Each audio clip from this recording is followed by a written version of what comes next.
यदि आपके जन्म कुंडली में देवगुरु बृहस्पति की अच्छी स्थिति नहीं होगी तो आपको जीवन में अनेक प्रकार से संघर्ष झेलना पड़ेगा।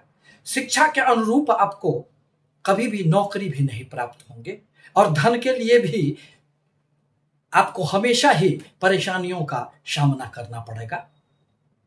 दरअसल देवगुरु बृहस्पति एकमात्र ऐसे सबसे अधिक शुभ ग्रह हैं जो जीवन में अनेक प्रकार की सफलताओं को नियंत्रित करते रहते हैं। वह व्यक्तियों के धन, शिक्षा, संतान, दाम्पत्य जीवन, भाग्य एवं कर्म के विधाता माने जाते हैं। परंतु 18 अक्टूबर को यही देवगुरु बृहस्पति अब मिथुन राशि को छोड़कर अपनी उच्च राशि कर्क राशि में प्रवेश करेंगे। परिणामतः प्रत्येक व्यक्तियों के जीवन में एक सुनहरा अवसर आएगा। इसी संदर्भ में आज मैं शनि प्रधान कुंभ राशि पर इसके पड़ने वाले प्रभावों को लेकर आपके समक्ष उपस्थित हुए हैं। आप इसे चंद्र राशि अथवा लग्न के आधार पर देख और समझ सकते हैं।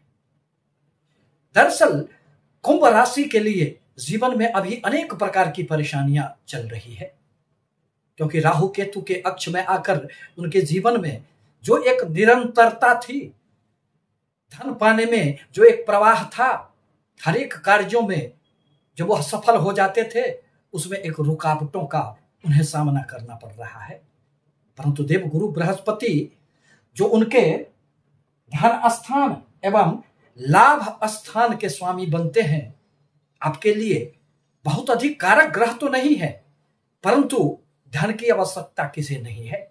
जीवन जीने के लिए प्रत्येक व्यक्ति धन पाना चाहता है और अपने धन के बदौलत वह जीवन में अपने परिवार का भरण पोषण करने का प्रयास करता है।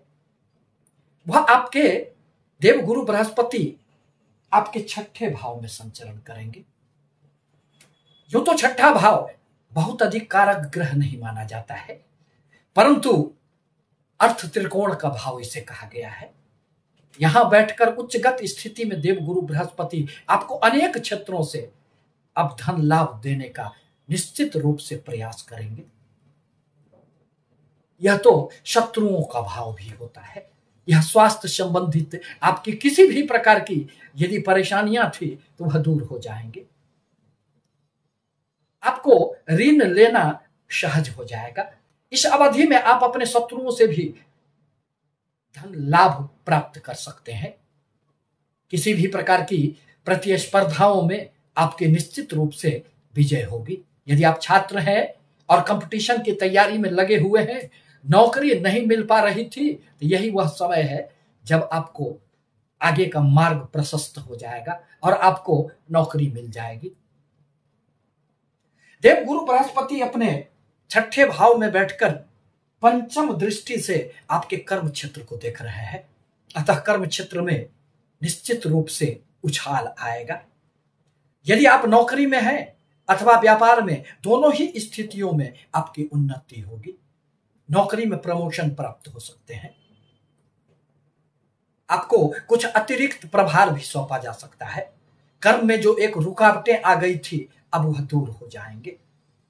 आप अपने कार्यों के बदौलत समाज में यश, प्रतिष्ठा, मान सम्मान की भी इस अवधि में प्राप्ति कर लेंगे।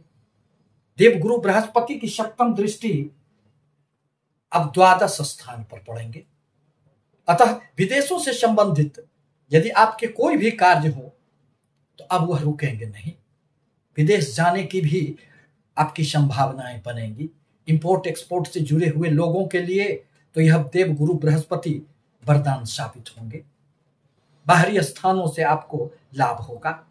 अनेक धार्मिक यात्राएं आपके लिए इस अवधि में सुखद रहने वाली है।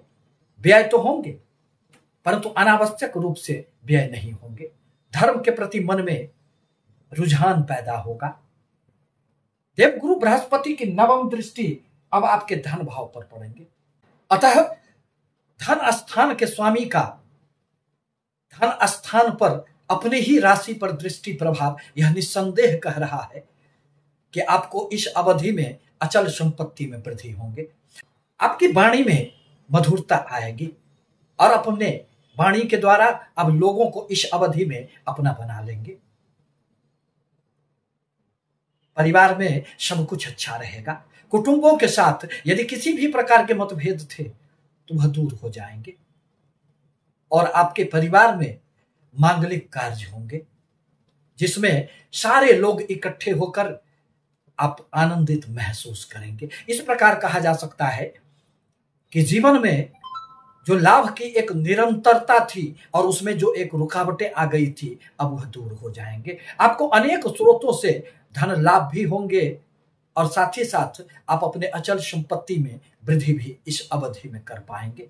आपसे पुनः निवेदन है कि हमारे चैनल को लाइक करें, सब्सक्राइब करें ताकि मैं अपने विचारों से आपको सतत अवगत कराता रहूं। धन्यवाद।